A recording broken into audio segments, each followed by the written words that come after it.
welcome back to Global Giving Women Fair Game podcast. I am so happy to be here at the Light and Wonder studio. Thank you so much, Light and Wonder. Also, thank you so much to another amazing sponsor of ours, Bally's Corporation. Very grateful for the support, but so happy to be here with Anika. How are you? I am wonderful, Bronwen. I always love when we have our time together, and so looking forward to this episode. Excited with this special guest that you have. Yes, our, one of our only guys for the season. Yeah. We love an ally. The whole podcast is about uplifting women, but to do that, we have to have diversity of thought, of perspective. We have to have equity. It's not men versus women. It's all, rising tides lift all boats. So. Absolutely. I mean, it was so funny. I'm at this point in my career where I'm at the 5-year point for my tenure as CEO for Wonder Nation. And I started putting together what are the things that I've learned.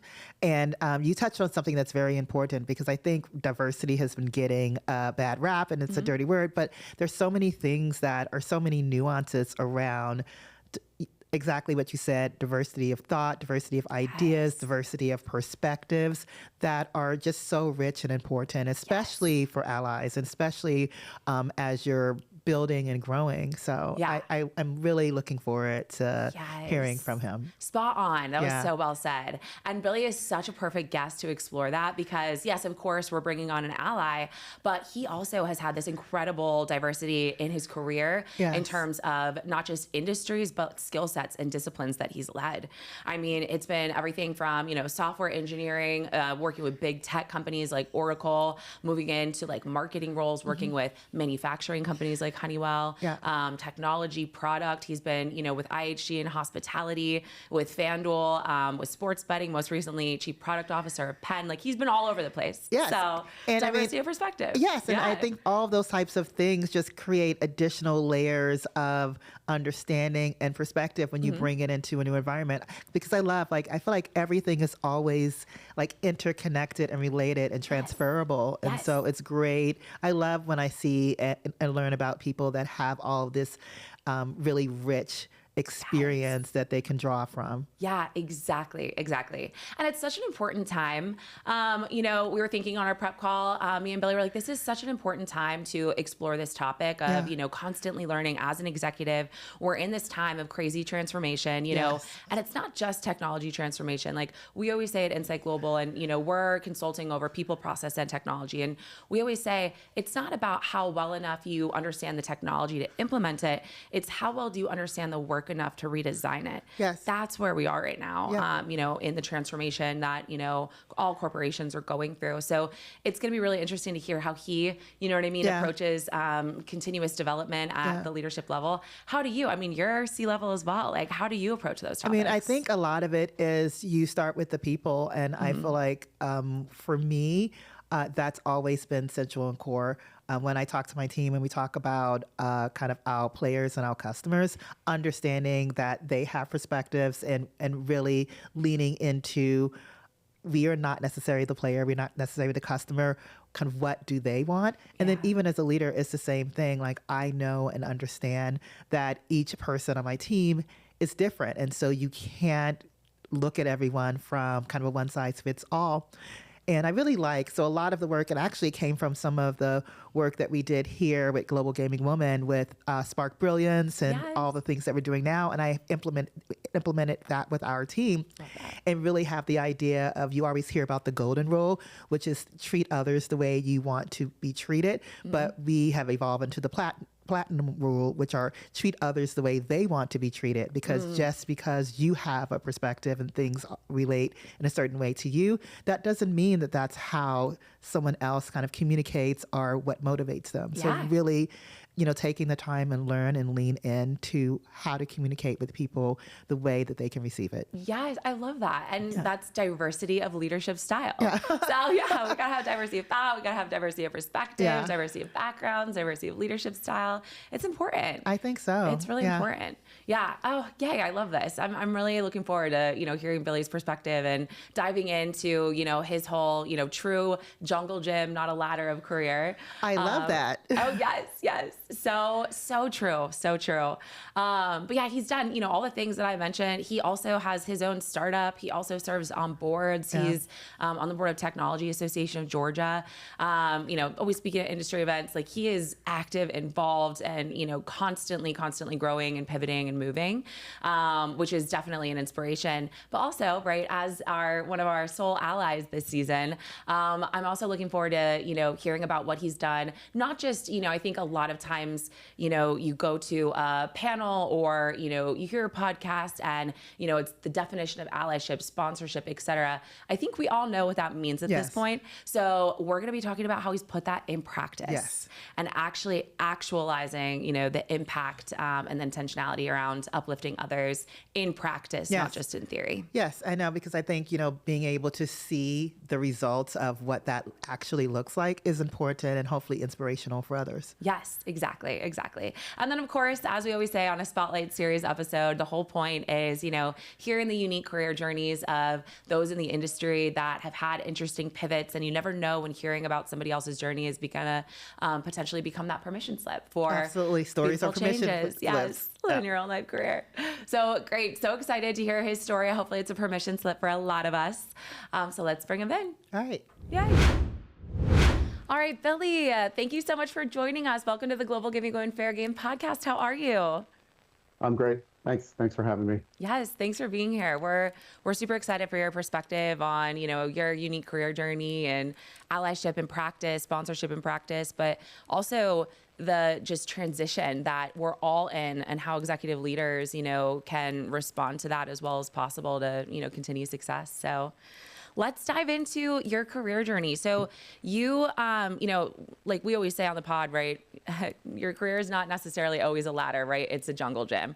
Careers aren't always linear. And, you've been through all of these different multiple industries, all these different multiple disciplines. So tell us, what has been the catalyst? What has inspired your pivots? And give us a snapshot into, all these different routes that you've taken. Great. Well, thanks again for having me.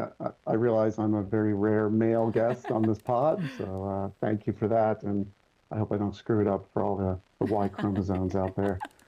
No, you're going to be great. So yeah, I'll start with a little background. I have had a very non-traditional career that certainly has pros and cons that come along with it. I started off as a software engineer. I was a computer nerd and I was doing software engineering. And then I moved into engineering leadership roles. From there, I actually made a big pivot into marketing and loyalty program work for a couple of years. Then I made a pivot into product and was doing a lot of product management work. And more recently, have been focusing a lot more on operations and the operational side. So I've done a lot of different things. And during that time, I've also moved a lot of different industries. I started off in B2B, SaaS software. I moved into the travel and the hospitality industry. I did about 10 years in hotels. I did a stint in industrial, and then I've been in the gaming industry for over 5 years now with FanDuel and Penn Entertainment most recently. So a lot of pivots, both in job discipline and in industry, and from individual contributor to people management and kind of different levels of people management. So that's brought a lot of disruption. I think a lot of that has been good, and it's forced me to learn a lot and apply different perspectives to different things. You bring a lot with you as you move jobs and roles and companies.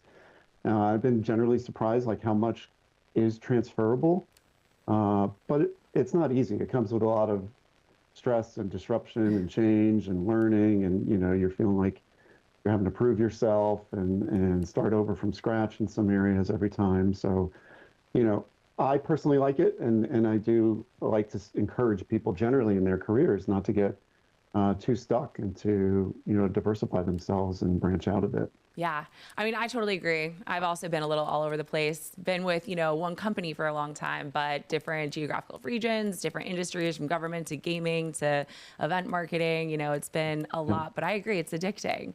So what have been kind of, examples of, the inspiration or, the catalyst between some of these, really interesting in terms of dichotomy pivots? Yeah. I think, like a lot of things, timing matters a lot. So you got to have the right intersection of what you're interested in and the opportunity. They have to line up, whether that's kind of trying to get promoted in one company or trying to pivot and go to a different company or go to a different kind of job discipline.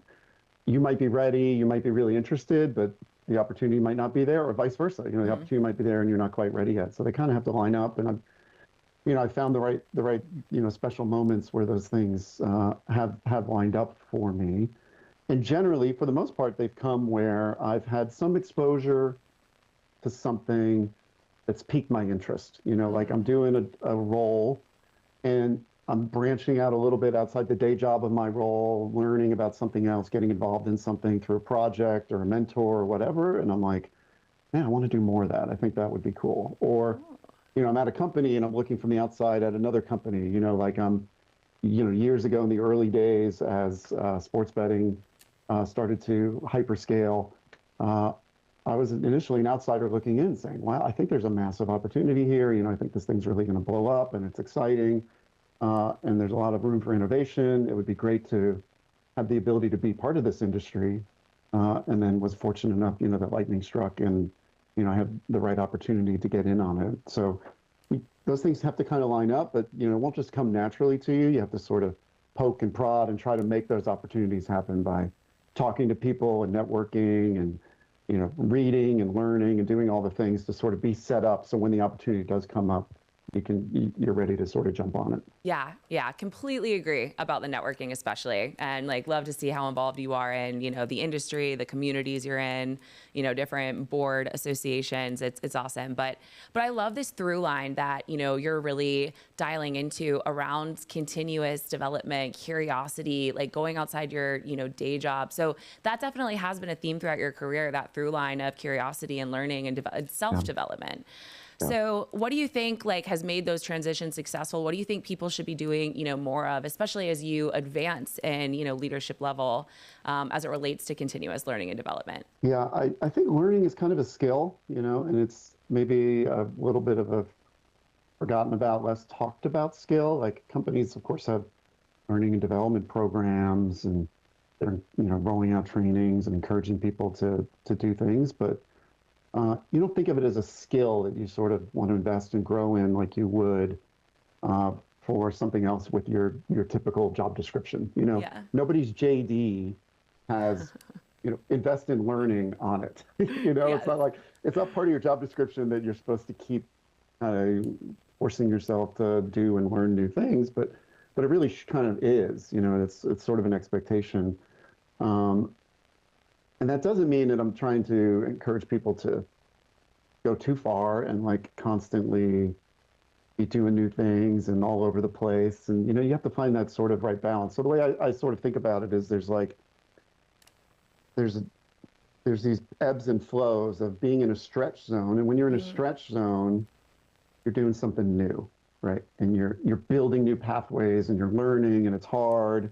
It's like the first 6 months at a new job, you know what that's like to go through. And you're like, oh man, what is this? I don't even know what these people are talking about in this meeting. And right. And that, in that one, you soak a lot in and that's really exciting time and you grow a lot in that period. And then you get into a bit of a comfort zone and you don't just want to bail immediately on the comfort zone because when you're in that comfort zone, you can get in that flow state and you can really execute well and you can get a lot done and you've got the right foundation in place. So you're very effective there. The risk comes when you spend too long in the comfort zone and don't then get back into a stretch zone again. And that's where, sometimes people just fall, it's easy to fall victim of staying in that comfort zone too long because it's comfortable. Because I know what I'm doing my job, I'm doing it relatively well. But I might not be setting myself up for the next job or for the next disruption, and right now as we talk, we're in an unprecedented age of disruption with everything happening with AI. And so most of the skills and the things that all of us have done so far in our careers are going to change in the next couple of years. Yes. And that's true for most of us, right? And so I think now it's more important than ever to think about stretching out of that comfort zone into a stretch zone. Yeah. I loved what you were saying on our prep call about, what has gotten you here isn't going to get you here. And what is that stat? It's like 50% of yeah, something like 50% of job skills are going to change in the next few years. Yeah. Yeah. And you have to be on top of that, regardless of, level or, discipline, et cetera. But it's affecting every industry, every discipline, but especially as an executive, especially. And Anika and I were just, chatting about this. Insight Global often says, right, because we're people, process, and technology, it's not how well, enough that you understand the technology to implement it. It's how well do you understand the work enough to redesign it, because that's really what's happening, in society right now. And, things are changing, and not just society, but industries. So yeah, I see that risk a lot for people managers, like you get good at a craft, and then generally you're good at what you're doing as an IC, and you start to show some skills in people leadership and get promoted, and you get promoted up in people leadership ladder. And as you do that, you get further from the original craft. And that's fine. I mean, that's the way it should be, right? That's normal, and you can't expect to stay an expert in the individual craft anymore. That's not your job. Your job becomes more about the culture and the strategy and the operating model of the team. However, the risk is, as you get into people management more and more, and you get more in comfort zone and don't force yourself into that stretch zone, you get too far from the original craft, that you don't understand how the work's done enough anymore. And then you're not as effective of a leader, right? So it doesn't mean that you need to be the best software engineer, the best person creating marketing content or whatever. But if you don't understand how those disciplines are changing, especially now while they're changing so much, then how can you effectively lead the change in the operating model and the changes needed to make that team now more effective in the new way of working? And so that's where I think, my big advice for people as you become people leaders is developing those skills that force yourself into that stretch zone, into learning and doing new and different things, learning, talking to people, asking questions, shadowing, mentoring, doing side projects, whatever, in order to understand more of how things are really done at the lower levels. Because now more than ever, they're just changing too fast. And, I know I was victim of that, as a leader, talking about AI change, rolling out AI to large groups of people, but struggling with, I don't really know how to do this, because nobody's done this before. Yes, exactly. Like if anyone is saying they're an AI expert, they're lying. We're still, things are changing too quickly. So yeah, there's a humility in that.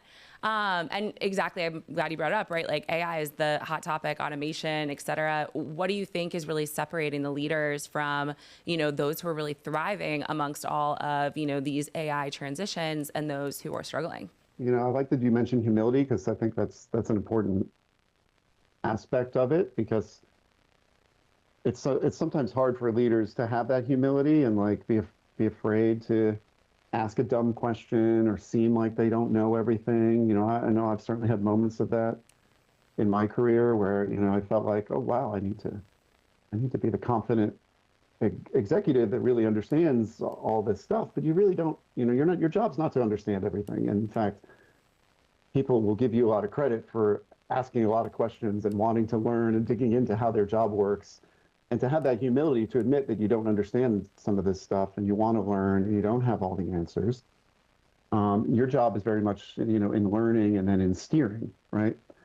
So I think leaders need to force the time to invest in learning the workflows, and asking the right questions and being more thoughtful about the questions they ask, and expanding the circle and the audience in which they ask those questions to. Don't fall victim to having your close circle being and getting stuff just through status updates. Like, be in the field. Like, be one-on-one with customers, be one-on-one with agents. Shadow roles and disciplines, mentor, force one-on-one conversations outside of your usual kind of day-to-day routine. There's lots of different ways like that you can do to sort of get closer to this, especially now with this AI transformation. Different disciplines are changing in different ways, and everybody's figuring this out. And so you're not going to be on the front lines of what customer service is doing, or what the marketing, social media manager or whoever is doing, unless you force yourself to kind of get closer and ask some of those questions. Yeah, exactly. You have to be in the work to understand it. And, I love what you're saying about steering, right? Not necessarily being a practitioner, but steering it, knowing enough to be able to steer. And you've done a really good job at that. Like, you've got your side projects that you're dabbling in. Yeah, I do. As somebody going through this transformation as well, we're all using these tools in our personal lives and our work lives. And so, one easy thing I try to encourage people to always do is like just pick something in your day-to-day job that annoys you and try to automate some of it. Try to fix it. Like, fix one simple thing. In my case, I was a sports executive and I was kind of struggling with just keeping up with sports because there's just so much happening, right? And it would take like hours of, not hours, but significant amount of time looking through to figure out all the scores and all the latest and kind of what happened and what were the injuries yesterday and who won and where's the upsets and what are the next games and where's the standings. And many of us do that normally because we're passionate about sports and there's certain sports or players and whatever that we care about. But my job was to sort of understand everything, right? Yeah, it's a lot. And I didn't naturally, I wasn't naturally a soccer fan, until the World Cup. It took me over like it did a lot of people, right? So how could I force myself to learn more and understand that? So I started building agents and building things to educate me in brief daily summaries more on what was going on.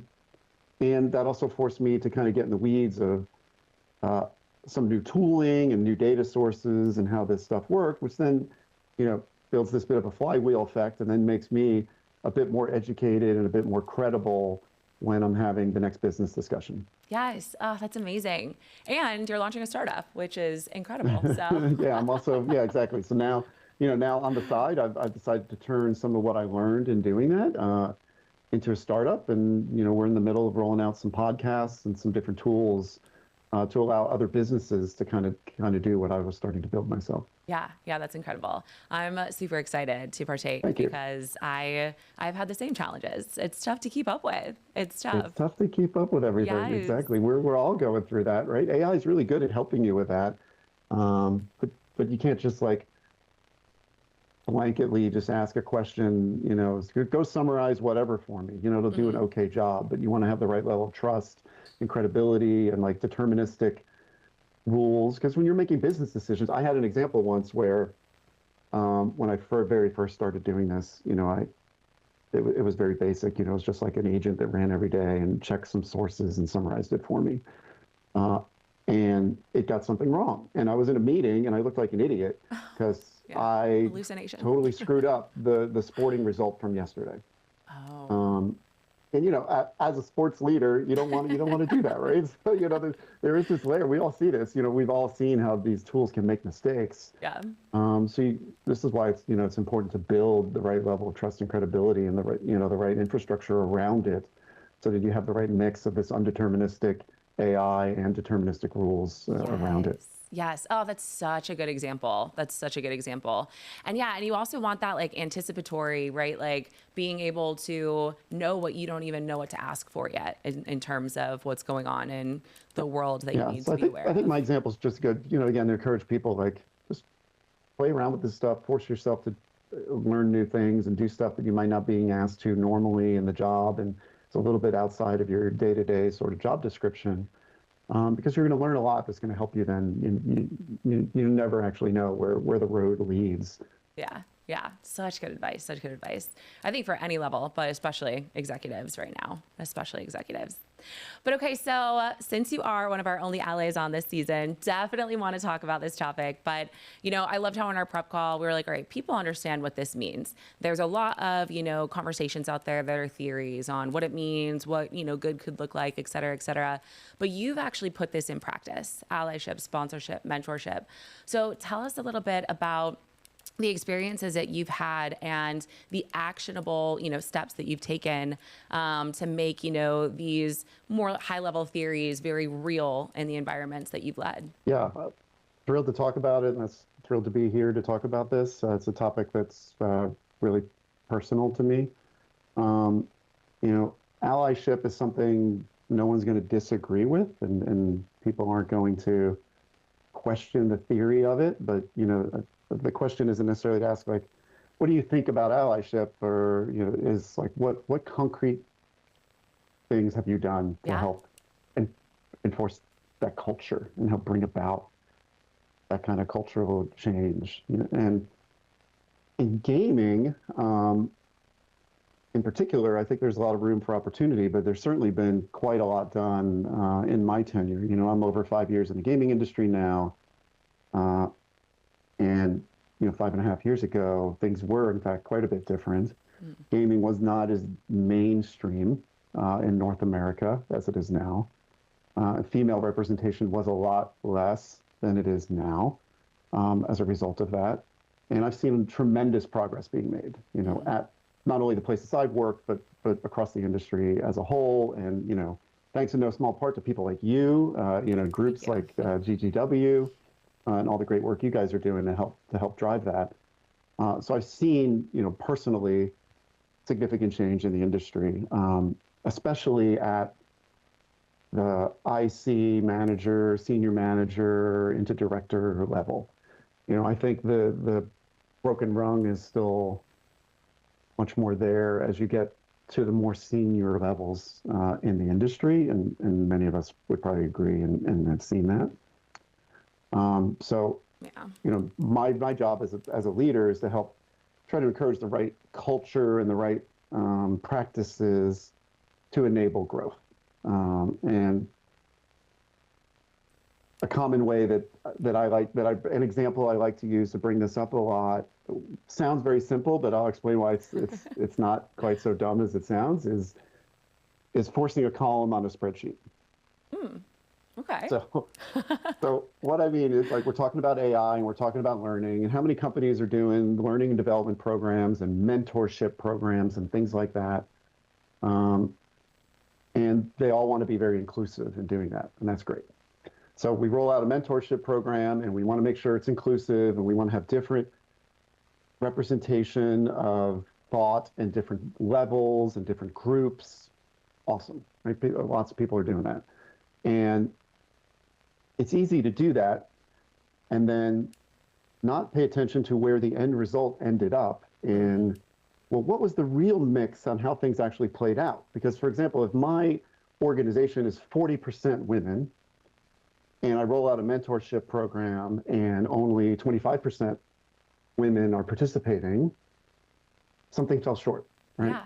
And if it worked out such that the matching of people to the most senior of executives was only the 10%, then it fell even more short, you know? And so, like, how do you know that? Well, the way you know that is you ask the question and you put the column on the spreadsheet for, you know, the right, you know, diversity metrics. Yes. And just having it there, you know, having that data and forcing the column on the spreadsheet forces you to ask the question and think about it.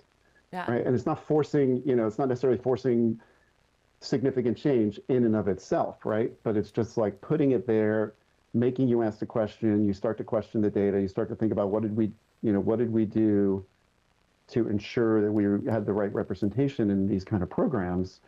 And, you know, it's easy to fall short and say, yeah, well, we did the right things, right? Box check. Something it was available to everybody, right?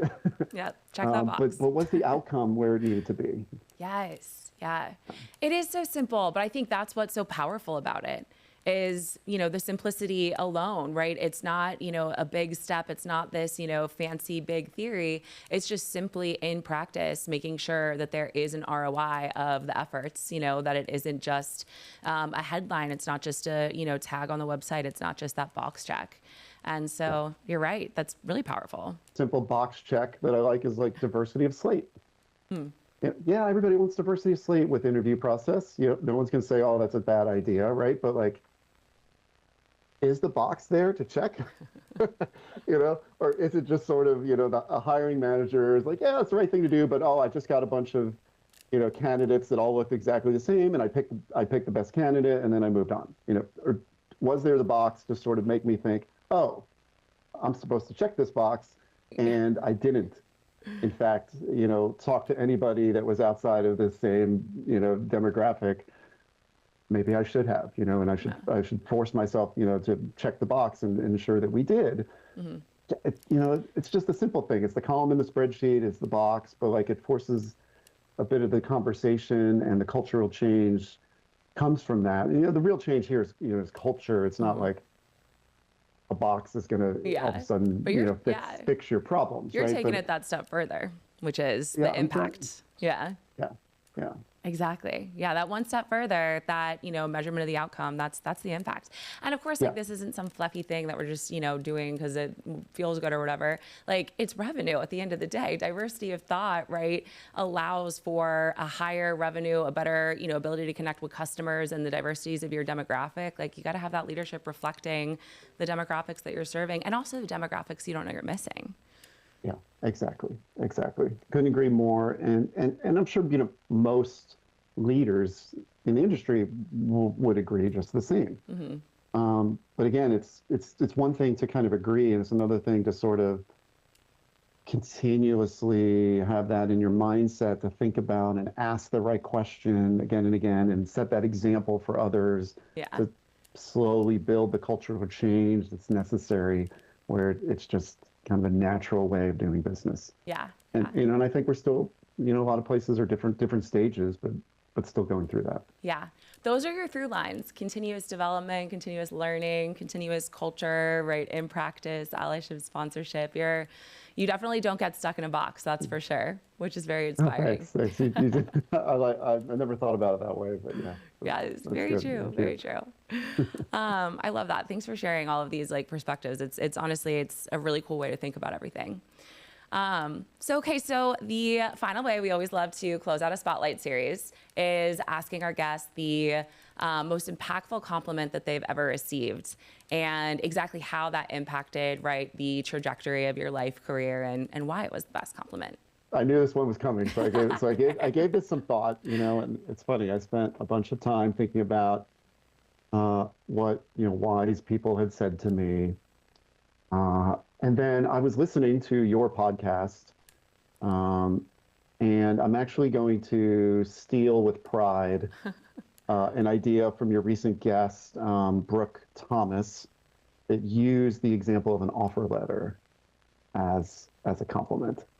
And I thought that was super clever. And when I heard that, it also really rang to me as something that's been some of the biggest compliments I've gotten, is when I've gotten that letter to make a big pivot. And I know a lot of people, when you're trying to change career, you're trying to do a different job discipline or go to a different industry, it's scary, and it's scary for the hiring manager too, often, because you got to take a leap of faith. Because I'm hiring you to do a job that you haven't done before, and you've proven some aspects of it, but I'm making a leap of faith that you can learn and pick up all the other stuff that you haven't proven that you can do before. In my career, I've had this happen a couple times, and I'm very thankful for a lot of great leaders that I've worked with. In particular, I made a move when I moved from software engineering into marketing. I had an old boss, Susanna, that took a leap of faith on me. And when I made the jump into gaming, I had a boss, Sarah, that made a big investment and leap of faith with me. And it's also not lost on me that two of my biggest career pivots have been with female leaders that have given me that opportunity, right? And as I think about that, I'm like, I want to make sure I try to give people those kind of opportunities as well. In my role as a senior hiring manager, where I have areas to do that, because it's one thing to invest in somebody, and mentor, and give them compliments and give them praise, but it's another thing to go so far as to really give them the opportunity. And the offer letter, is the ultimate kind of crystallization of that opportunity. Yeah. Oh, I love that. It's the affirmation of potential, which is that's a great way to say it. Yes, which is so empowering, And obviously, as we've seen with you and with Brooke and, you know, with other guests on the pod, that affirmation of potential as the catalyst for so much impact, very successful. So exactly. Yeah. So we've all had these stories, whether it's ourselves or like people that we've seen and worked with, that have made a pivot and have just blown it away, right? And you know, that should hopefully reinforce the need to kind of do this more. It is scary though, you know, and I get it. It's scary from both sides. Yeah. But you know, as leaders, you know, I've been leaning into the people leadership side of things, you know, in our talk here. You know, I think it's really important that people leaders at all levels don't lose sight of that and don't just default to the candidate that has done the job. Yeah. You know?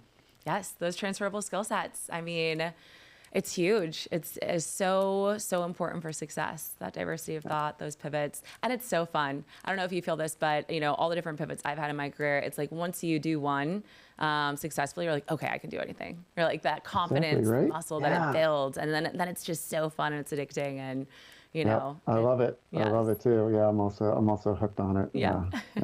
Awesome.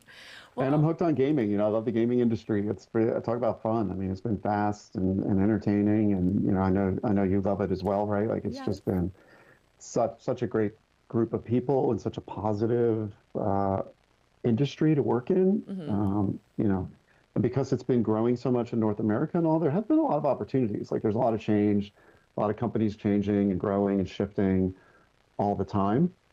So I think we're on a really good track there to continue to grow and develop people in this industry. Yeah. I just want to encourage people, again, these simple things we talked about here today, just to make it even better. Yeah, exactly. And you're right. I love this industry. I left for about 2.5 years, not completely, but it just wasn't my main focus. And I was like, damn, I missed this. Got to come back. Yeah, exactly. You're back. Yeah. Yes.